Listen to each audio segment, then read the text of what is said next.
Halo semua, balik lagi di channel Pejalan Lokal. Hari ini kita akan membahas topik yang selalu bikin panas dingin, selalu jadi perdebatan, dan selalu bikin kita bertanya-tanya, berapa sih sebenarnya gaji anggota DPR RI? Apa benar angkanya sampai puluhan, bahkan ratusan juta rupiah? Siap-siap, karena setelah video ini, mungkin pandangan kalian tentang wakil rakyat akan sedikit berubah. Seringkali, kalau kita tanya orang, berapa gaji DPR? Jawabannya rata-rata cuma tahu gaji pokoknya. Yang beredar di masyarakat adalah angka sekitar 4,2 juta rupiah. Ya, betul, gaji pokoknya memang segitu. Mirip dengan gaji PNS golongan 4. Tapi, ini dia yang bikin geleng-geleng kepala, gaji pokok itu baru pucuk gunung esnya saja. Lalu, sisanya dari mana? Dari berbagai jenis tunjangan. Bongkar tunjangan? Nah, ini dia bagian paling menariknya. Anggota DPR itu punya seabrek tunjangan yang nilainya jauh lebih besar dari gaji pokok. Mari kita bedah satu persatu. Tunjangan jabatan, ini yang paling besar. Untuk anggota biasa, sekitar 9,7 juta rupiah per bulan.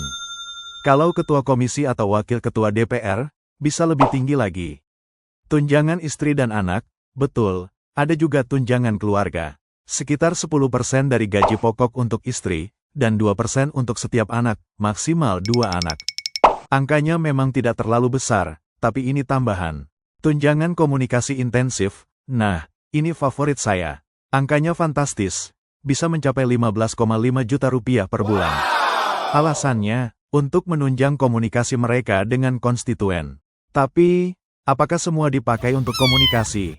Tunjangan perumahan. Meskipun sudah disediakan rumah dinas di Kalibata, banyak anggota DPR memilih tinggal di luar dan tetap mendapatkan tunjangan perumahan. Angkanya bisa antara 50 juta rupiah hingga 70 juta rupiah per bulan. Bayangkan, itu bisa buat sewa apartemen mewah setiap bulan. Tunjangan kehormatan, ada juga tunjangan kehormatan, sekitar 6,6 juta rupiah. Tunjangan keahlian, plus tunjangan keahlian, sekitar 2,2 juta rupiah. Uang sidang, rapat, setiap kali sidang atau rapat, ada uang harian yang diterima. Meskipun tidak besar per hari, kalau diakumulasi bisa lumayan. Dana aspirasi, reses, ini juga komponen besar. Ketika reses, mereka mendapat dana untuk bertemu konstituen. Angkanya bisa ratusan juta per tahun, meskipun ini bukan gaji pribadi, tapi dikelola untuk kegiatan. Total take home pay, angka yang bikin melongo. Oke, kalau kita totalkan semua gaji pokok dan tunjangan wajib seperti jabatan, istri, anak, komunikasi, kehormatan, keahlian, dan anggap saja tunjangan perumahan diambil, maka seorang anggota DPR RI biasa itu bisa membawa pulang uang tunai ke rekeningnya, di luar dana aspirasi atau reses, sekitar 60 rupiah juta hingga 80 rupiah juta per bulan. Bahkan, untuk posisi pimpinan komisi atau pimpinan DPR, angkanya bisa tembus lebih dari 100 rupiah juta per bulan. Angka ini tentu saja belum termasuk fasilitas lain seperti kendaraan dinas, biaya perjalanan dinas, asuransi kesehatan, dan lain-lain. Betul-betul angka yang fantastis, bukan? Sekarang, mari kita bandingkan. Ketika kita membahas UMR atau UMK di kota-kota besar yang sulit sekali naik, bahkan banyak pekerja yang harus berjuang dengan upah minim.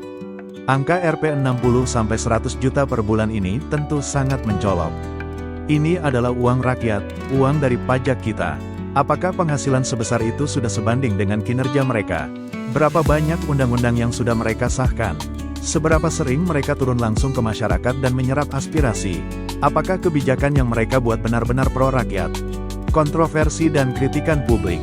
Tidak heran kalau setiap kali topik gaji DPR ini diangkat, selalu memicu kritik pedas dari masyarakat. Banyak yang merasa ada jurang pemisah yang terlalu lebar antara penghasilan wakil rakyat dengan rakyat yang mereka wakili. Ketika rakyat dihadapkan pada kenaikan harga kebutuhan pokok, para wakil rakyat ini tetap menikmati tunjangan yang besar. Isu tidur saat rapat, bolos, atau bahkan kasus korupsi, seringkali memperparah citra DPR di mata publik dan membuat gaji besar ini semakin terasa tidak adil.